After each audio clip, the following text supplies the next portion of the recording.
শুরু করেছি। আমাদের সংবিধি এবং আমাদের যে স্ট্যাটিউটস এবং মাউসি এটার ভিতরে বেশ কিছু জায়গাতে আপনার গ্যাপ রয়ে গেছে, যার জন্য দুই দিকে অনেক সময় পরিচালিত হয়।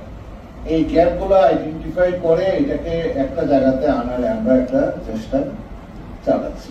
এখানে আপনার এই সংবিধিটা চেঞ্জ করতে হচ্ছে। নেক্সট সিনেটে হয়তো বা কোনো জায়গাতে আপনার পরিবর্তন, আমরা নেক্সট সিনেট ডিসেম্বরে নেক্সট সিনেটে আমরা সংবিধির কোনো জায়গাতে আপনি পরিবর্তন দেখতে পাবেন, বিশেষত ছুটি ছাড়া এবং এই আপনার এই প্রমোশনের যে ব্যাপারটা আছে সেই ব্যাপারটা নিয়ে। সহযোগী অধ্যাপক তো বেশি চিটানি হওয়ার কথা, গদি এলাকা। এখন যদি আপনারা মোটিভেট করতে না পারেন, আমি আবারও বলি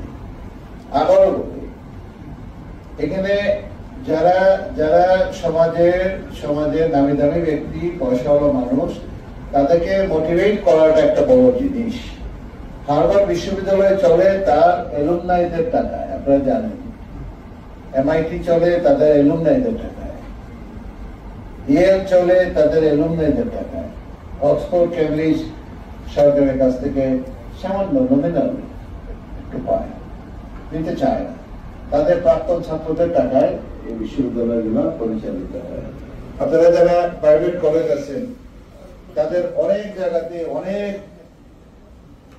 তাদের যে উদ্যোক্তা, অনেক জায়গাতে অনেক পয়সাওয়ালা মানুষ, তাদেরকে আপনারা যদি একটু উদ্বুদ্ধ করতে পারেন যে আমাদের এই জায়গাগুলোতে লাগবে, আমাদের সহযোগিতা চান, আমরা রিকোয়েস্ট করব। আমরা তো এখন চিনি জানি কারা সমাজের পয়সাওয়ালা মানুষ, কারা ইনভেস্ট করতে পারে, কারা আপনার দান করতে পারে। এটা তো এইভাবেই চলে। এবং এদেশের সব থেকে বড় বড় কলেজগুলা, শতবর্ষব্যাপী যে কলেজগুলো, এগুলো কারা দিয়েছে? এ তো সমাজের দামসীন মানুষরাই দিয়েছে, তাই না? তাই তো আপনি সিলেট এফসি কলেজ বলেন, BM কলেজ বলেন, আপনি এই আশিক মাহমুদ কলেজ বলেন, বৃন্দাবন কলেজ বলেন, আপনি মহসিন কলেজ বলেন, হাইবুল্লাহ বাহার কলেজ বলেন, আপনি সবগুলাতেই তো আপনার এগুলা মানুষের প্রধান নেতাই তো তৈরি হয়েছে না। 18শো শতাব্দী 19শো শতাব্দীতে যে সমস্ত কলেজগুলো এখানে হয়েছে, হিন্দু জমিদাররা যারা আমাদেরকে এখানে এগুলো ডোনেট করেছে, তারা করেছেন, তাদের এক ধরনের বেনবলের চিন্তা ভাবনা ছিল। মুসলমানরা করছে, কিন্তু মুসলমানরা কিন্তু দেরিতে আসছে। করডিয়া সাদাত কলেজ, কুমুদিনী কলেজ।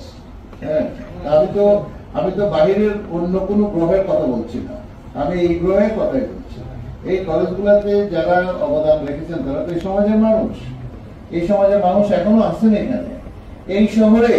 এই শহরে এমন সব মানুষ আছেন যাদেরকে মোটিভেট করতে পারলে, যাদের সাথে আমার আজকে কালকে দেখা হবে, তাদেরকে আমরা বলবো যে আমার মূল উদ্দেশ্যটা এটা যে আপনারা শিক্ষার সাথে আরো ইনভেস্ট করেন, প্রফেশনাল কলেজগুলোতে আপনারা ইনভেস্ট করেন, টেনে তুলে নিজেরা প্রফেশনাল কলেজগুলো আরো করেন, বেসরকারি কলেজগুলোতে আপনারা সহযোগিতা করেন। আমরা যেহেতু সরকার গরিব, আমরা যেহেতু বেসিক্যালি গরিব, আমাদের তো টাকা পয়সা সেরকম ভাবে নাই। আপনারা দেখছেন যে একটা আমেরিকাতে একটা শপিং মলের যে বাজেট, বাংলাদেশের রাষ্ট্রীয় বাজেট সমান বাজেট, এর উপরে যদি আমার পাচার হয়ে যায়, কারো 500, 700, 800, 900 বাড়ি হয় বিদেশে, কারো যদি এই সমস্ত ব্যাংকগুলা যদি এভাবে খালি হয়, আপনি চিন্তা করে দেখেন আমাদের যে ব্যাংকগুলা, এগুলো তো সত্য কথা এখন, না? সত্য কথা তো